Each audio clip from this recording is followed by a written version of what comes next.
What's up, gamers? Today is another Commanders chat. I don't know what episode we're on right now. 10, 11, 12, something like that. I'm not sure. But today is another Commanders chat, and today will be much a lighter topic. Today's topic will be, I guess, ship releases and like substance for ships. Something like, I don't know what to call this topic. I'll figure something out. But to give you guys an idea what I'm talking about, basically as of right now, everyone knows Azure Lane's like a collection game, a gacha game where you just toss a billion builds, gachas, and just get a lot of ships, right?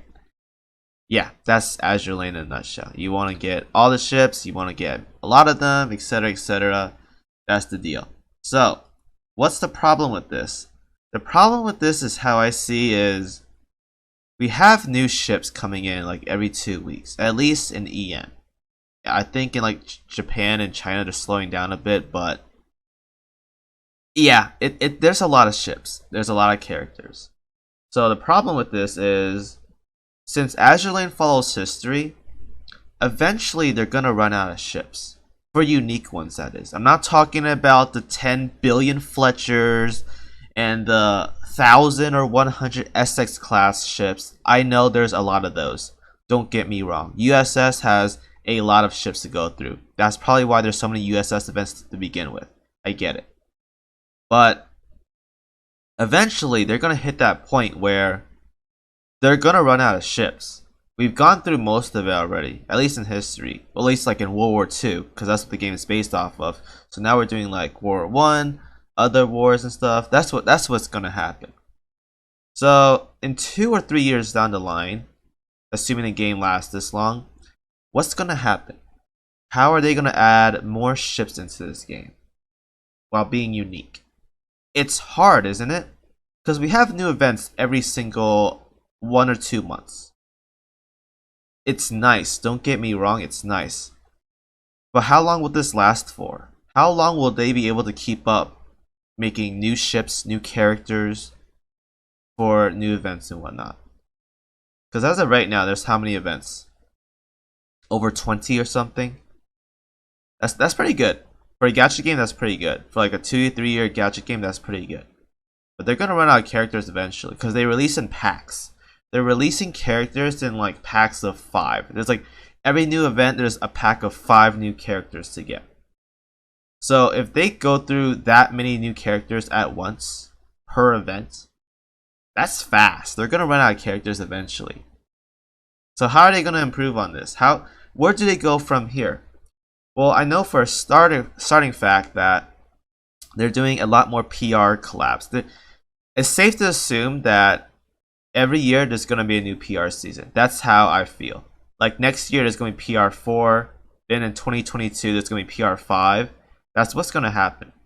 Because this is probably the best way Azure Lane can bring in new ships that aren't in history. Because there is a set amount of ships they can follow in history, because that's what this game is based off of. And that's also a bad thing as well. If you can't design new characters from scratch, because most fantasy like games you can just make up whatever character and just go with it, assuming there's no like lore you gotta follow specifically. Azure Lane follows history, and there are a set amount of ships made in history. So eventually they're gonna run out of something.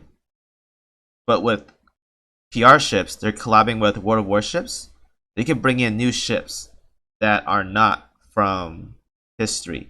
Like take for example Rune, FDG, Monarch, those ships. They weren't in history. They're just made up ships. And it works. Especially for like KMS, Ironblood. Because let's be honest here. As a faction itself, KMS is not that great until PR ships became a thing. Rune is a beast. FDG is a monster. Those 2 ships carry the faction. So if they keep adding new PR seasons, that's easy ways for KMS to get stronger. For example, PR 3, there's probably going to be 2 new PR ships for KMS. Don't ask me how I know. Just Chinese leaks, unofficial. But let's assume there's going to be 2 more releases. That's two more probably pretty good ships added to their roster without having to follow this history, adding new events, and stuff like that. Because let's talk about KMS. If they were to add a new event right now, that's not Bismarck, what else can it go from here? What other new event could they do for KMS?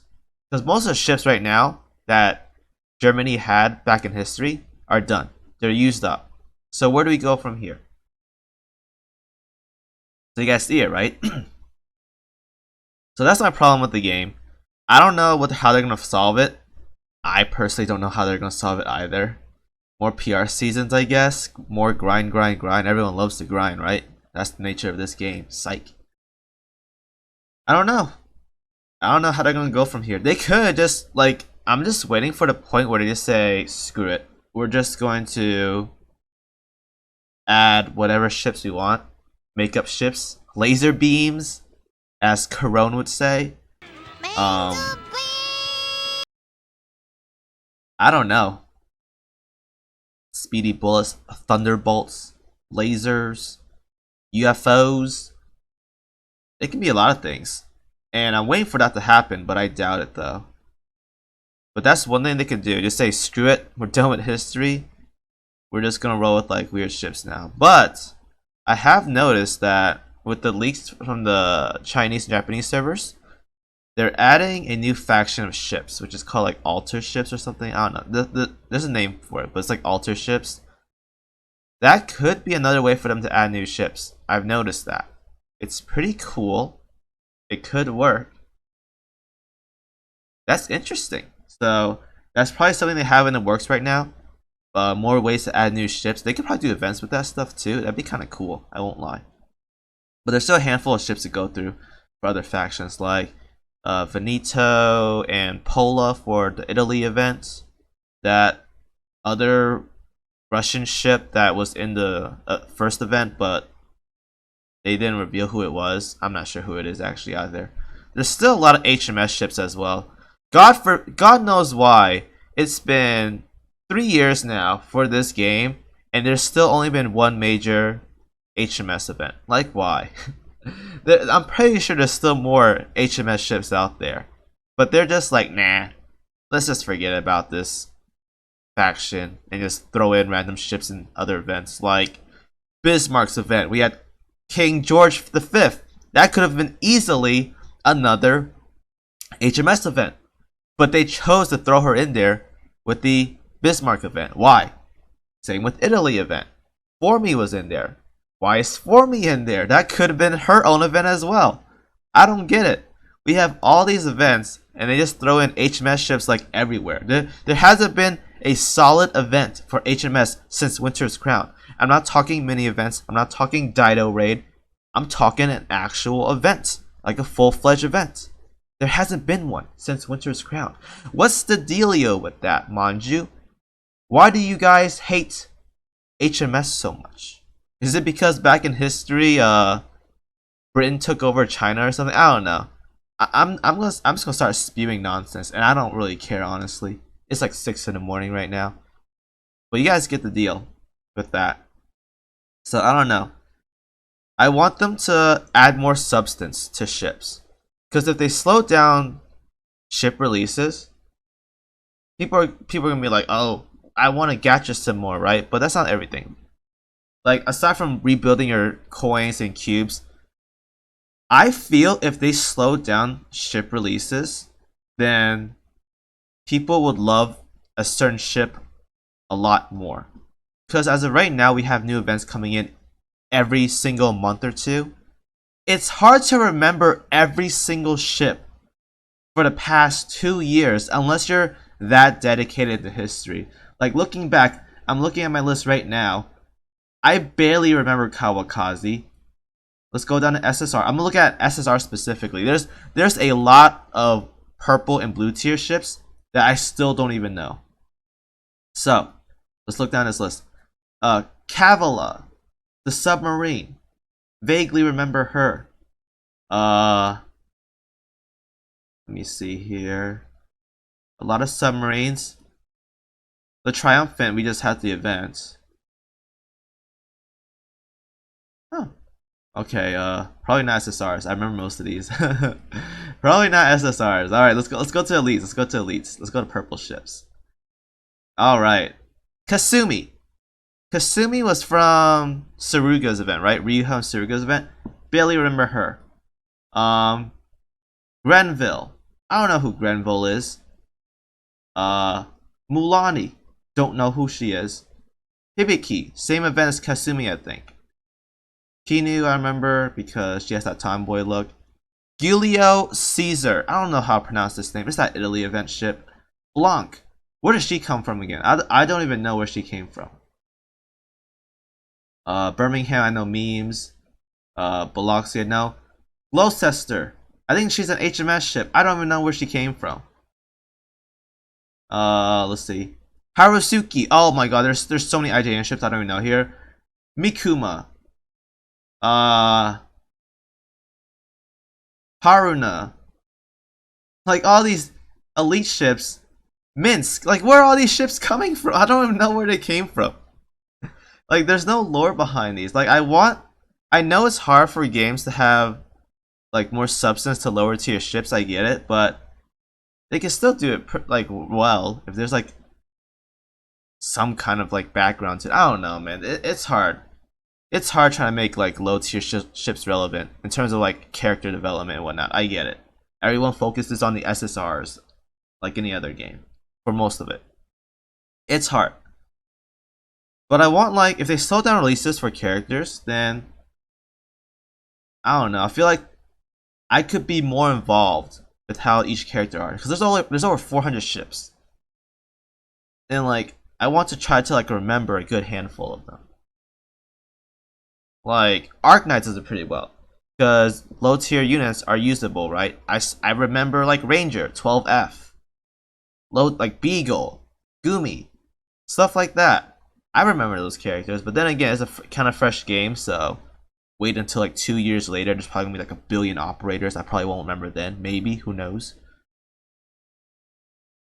I don't know. How does FDG do? I mean, not FDG. How does FGO do it? FGO does one new character every 2 months, right? That's kind of waiting too long, but you'd probably remember the characters, even though each character is a reskin a billion times over. You still probably remember it. So that's my gripe with this whole fiasco. I want characters to be more memorable. I want them to be like, oh, it's Fushun. I remember Fushun. She's a cool character. I like her background story, stuff like that. Very, very cool. Tartu. We just had her event. Cool character. I like it. Let's look at blue tier ships. Alright. Glasgow. I love Glasgow. Sussex. Cool character. Fiji. Cool character. Bosch. Cool character. Wasp. Cool character. Weird kit though. Ariaki. Who is this character? Like, there's so many ships on here, especially the blue and white tier ships. I don't know who these characters are. There's so many of them. So many of them. But yeah, I don't know how they can do it. Maybe more lore or something. I don't know. Because I feel like a lot of these characters are just wasted. Like, like Manji goes out of their way to give them voices, and then that's it. Some of these characters have voices but don't even have skins. They're like never talked about amongst like the community. It's a hard life, man, especially for low tier ships. It sucks. Unless your name is like Cassin, Downs, Phoenix, Ranger, stuff like that. It's hard to remember these low tier ships. It really is. So that's my thought. Let me know what you guys think. Quick and simple video as I grind this week's Hell Week out. Let me know what you guys think. I'm out. It's not nighttime or not sleepy time, but you know, whatever.